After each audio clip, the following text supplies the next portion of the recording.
Praise the Lord. ஆண்டவர் ரட்சகருமாகிய இயேசு கிறிஸ்துவின் விலையேற பெற்ற வல்லமுள்ள நாமத்தால் இந்த நாள் கர்த்தருடைய வார்த்தை மூலம் உங்களை சந்திக்குது மிக்க மகிழ்ச்சி. இந்த நாள் கர்த்தர் நமக்கு கொடுத்த வார்த்தை நீதிமொழிகளின் புத்தகம் 17ஆம் அதிகாரம் 17ஆம் வசனம். சிநேகிதன் எல்லா காலத்திலும் சிநேகிப்பான், இடுக்கணில் உதவே சகோதரன் பிறந்திருக்கிறான். ஹல்லேலூயா. சிநேகிதனுடைய சிநேகி எப்படி இருக்குமா? எல்லா காலத்திலும் இருக்கும். இடுக்கணில் உதவே சகோதரன் பிறந்திருக்கிறான். ஹல்லேலூயா. எத்தனையோ இடுக்கண்கள் ஆண்டவராகி இயேசு கிறிஸ்து நமக்கு உதவுகிறாரு. ஹல்லேலூயா. நல்ல ஒரு சிநேகிதராக, ஆபிரகாமுக்கு நல்ல சிநேகிதராக இருந்தார் கர்த்தர். மோசையோட முகமுகமாக பேசின கர்த்தர். நம்ம கர்த்தரை போல ஒரு நல்ல சிநேகிதர் யாருங்க? ஒரு நல்ல சகோதரன் யாருங்க?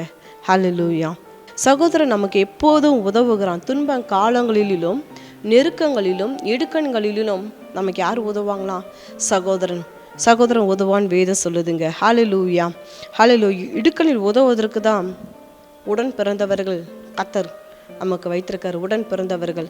இன்றைக்கு உடன்பிறப்பு இல்லாதவர்கள் கூட பார்த்தீங்கன்னா எந்த விதத்துலேயோ ஒரு நல்ல சகோதரன் போல, சகோதரிகள் போல நமக்கு உதவுறாங்க. அப்படியா ஒரு நல்ல குடும்பத்தார அறிவேன். அவங்க தன்னுடைய பிள்ளைகளுக்காக, தன் பிள்ளைகளோட திருமணத்துக்காக ஜெபம் பண்ணிட்டு இருந்தாங்க. ஆண்டவரே, பிள்ளையோட திருமண காரியங்கள் எல்லாம் பொறுப்பெடுத்து கொள்ளுங்கப்பா அப்படின்னு சொல்லிட்டு சபையில் சொல்லிவிட்டு ஊழியக்காரங்க ஐயா கிட்ட சொல்லிவிட்டு இவங்களும் ஜெபம் பண்ணிட்டு இருந்தாங்க. அப்போது எல்லா காரியங்களும் தேவன் சந்தித்து கொடுக்க, ஒவ்வொரு காரியங்களும் ஞானத்தோடு தன்னுடைய பிள்ளைக்காக ஞானத்தோடு செய்ய ஆரம்பித்த உடனே பிள்ளையோட திருமண நாட்கள் கடந்து வந்தது. கடந்து வரும்போது பார்த்தா என்னென்ன காரியங்கள் மணமகன் வீட்டாரோடு பேச ஆரம்பித்த உடனே திருமணத்துக்கு இந்த காரியங்கள் அந்த காரியங்கள் அப்படின்னு சொல்கிறாங்க.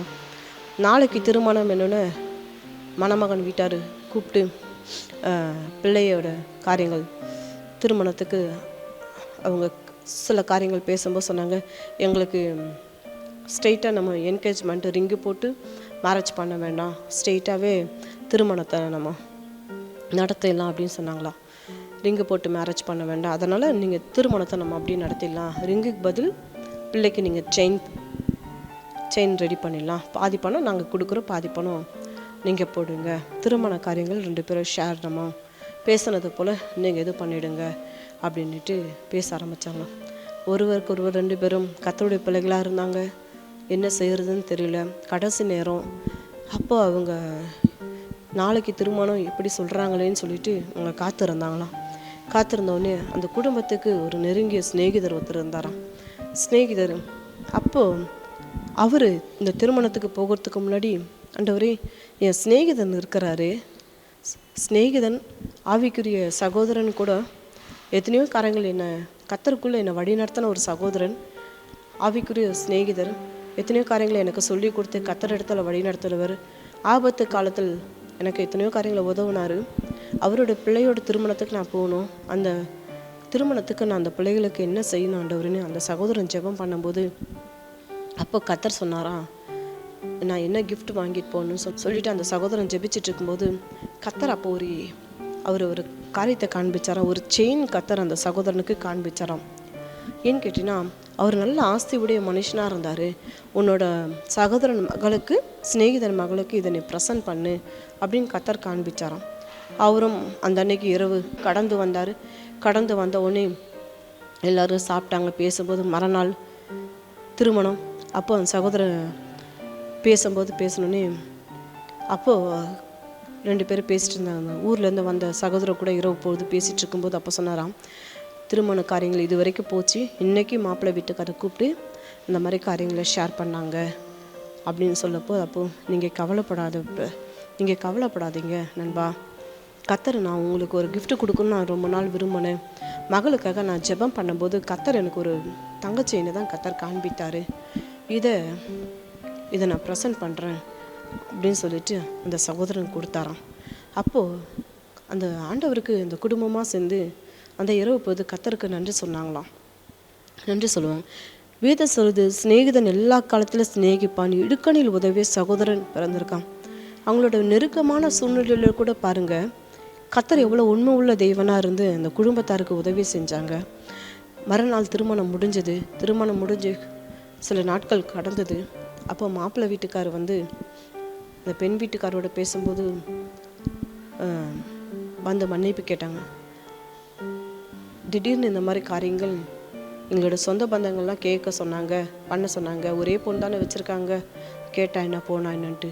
ஆனால் மதியீனமான காரியத்தை நாங்கள் செஞ்சுட்டு எங்களை மன்னிச்சிருங்க அப்படின்னு சொல்லி கேட்டாங்களா. அப்போ அந்த பெண் வீட்டார் சொன்னாங்களாம், பரவாயில்லைங்க, இவங்களுக்கு அந்த நேரம் அது நெருக்கமாக இருந்தது, என்ன இருந்தாலும் என் பிள்ளைக்கு தானே செஞ்சேன் நான் அப்படின்னு. அன்பு தெய்வ ஜனமே, இன்றைக்கும் சிநேகிதன் எல்லா காலத்திலும் சிநேகிப்பான். இடுக்கணில் உதவிய சகோதரன் பிறந்திருக்கிறான். இன்றைக்கு எத்தனையோ ஆவிக்குரிய நல்ல நண்பர்களை, சகோதரர்களை கத்த நமக்கு கொடுத்துருக்கிறாரு. சபை காரியங்களில், குடும்ப காரியங்களில், பிள்ளைகளோட ஆவிக்குரிய காரியங்களில் இன்றைக்கு அப்படியா தேவன் எத்தனையோ சகோதரர்களை, சிநேகிதர்களை கத்தர் எழுப்பி கொடுக்குறார். அதற்காக நம்ம ஆண்டவருக்கு நன்றி சொல்லணும். அந்த குடும்பம் அப்படியாப்பட்ட ஒரு நெருக்கமான சூழ்நிலை இருந்த போதும் கத்தர் முன்கூட்டியே அந்த மனுஷனுடைய இருதயத்தில் அப்படியாப்பட்ட ஒரு வாஞ்சை இருந்து தேவனோட நோக்கி கேட்கும்போது அந்த மகனுக்கு அதை வெளிப்படுத்தி கொடுத்தது போல இன்றைக்கு நம்ம கத்தர் நல்லவராக இருக்கார். சிநேகிதனும் அவர் தான், நல்ல சகோதரனும் அவர் தான். அவரை போல நம்மளை புரிஞ்சு கொள்ள, அவரை போல அன்பு செலுத்த, ஆலோசனை கொடுக்க, அவரை போல வழி நடத்த இப்பூமியில் யாரும் இல்லை. அன்பு தேவ ஜனமே, சிநேகிதன் எல்லா காலத்திலும் சிநேகிப்பான். இடுக்கண் முதல்வே சகோதரர் பிறந்திருக்கிறான். இன்றைக்கு நமக்கு ஆவிக்குரிய சகோதரங்கள் இருந்தாலும் இன்றைக்கு நல்ல சகோதரனா, சிநேகிதனா கத்த நமக்கு ஆபிரகாமும் தேவன், ஈசாக்கின் தேவன், யாக்கோபின் தேவன் நல்ல சிநேகிதனா நம்மளோட இன்றைக்கும் இருக்கிறார். ஹல்லேலூயா. கண்களை மூடுவோம். அன்பின் ஆவியானவரை கேட்ட சத்தியத்துக்காய் நன்றி அப்பா. அப்பா, இடுக்கணில் உதவிய சகோதரர் பிறந்திருக்கிறான்னு சொன்னீங்களப்பா. இன்றைக்கு ஆண்டவரே, எங்கள் வாழ்க்கையில் எத்தனையோ காரியங்களை நல்ல தகப்பனாக இருந்து, ஆண்டவரே சகோதரிகளாக இருந்தோம். ஆண்டவரே இன்றைக்கு நல்ல சிநேகிதராக, சகோதரனாக இருந்து எத்தனையோ காரியங்களை செய்தீங்கப்பா. உமக்கு நாங்கள் நன்றி செலுத்துகிறோம். அந்த பிள்ளையோட திருமண காரியங்களில் ஆண்டவரே நீர் நல்ல ஆலோசனை தந்து வழி நடத்தி அப்பா, நீர் அந்த திருமணத்தை வாய்க்க செஞ்சீங்களா, அதற்காக நன்றி. இந்த கேட்ட சத்தியத்துக்காக நன்றி அப்பா. இன்றைக்கு இப்படியாப்பட்ட சூழ்நிலையிலையும் நம்முடைய பிள்ளைகள் சத்தியத்தை கேட்டுக்கொண்டு பாருங்களனால் ஆபிரகாமின் சிநேகிதர் நீர் தான் ஆண்டவரே. உண்மை போல ஒரு நல்ல சிநேகிதர், சகோதரர் யாரும் இல்லைப்பா. நல்ல தகப்பனே, உமக்கு நாங்கள் நன்றி செலுத்துகிறோம். எங்கள் அன்பிற்கு நன்றி அப்பா. அம்மை துதிக்கிறோம். இந்த நாள் சத்தியத்தோடு எங்களோட பேசியிருக்கிறீங்களோ அதற்காக ஸ்தோத்திரம். இயேசுவின் நாமத்தில் நாங்கள் துதிக்கிறோம், ஜெபிக்கிறோம் நல்ல பிதாவே, ஆமென். ஹல்லேலூயா. இந்த செய்தி உங்களுக்கு ஆசீர்வாதமாக இருக்குமா? லைக் பண்ணுங்கள், ஷேர் பண்ணுங்கள், சப்ஸ்கிரைப் பண்ணுங்கள். தொடர்ந்து ஊழியர்களுக்காய், விசுவாச வீடு கட்டுமான பணிகளுக்காய் உங்கள் ஜெபத்தினால, உங்கள் உபவாசத்தினால, உங்கள் அன்பு காணிக்கலாம், தேவனுடைய அன்பு உழித்து உங்கள் அன்பினால் தாங்கும்படி அன்பாக கேட்டுக்கொள்கிறேன். இந்த செய்தியை கேட்டு நீங்கள் ஆசீர்வதிக்கப்பட்ட போல உங்கள் குடும்பத்தார், உங்கள் நண்பர்கள், உங்கள் இனஜன பந்துக்கள் ஆசீர்வதிக்கப்பட இந்த செய்தியை ஷேர் பண்ணுங்கள். கர்த்தர் உங்களை ஆசீர்வதிப்பாராக. God bless you. Have a blessed day.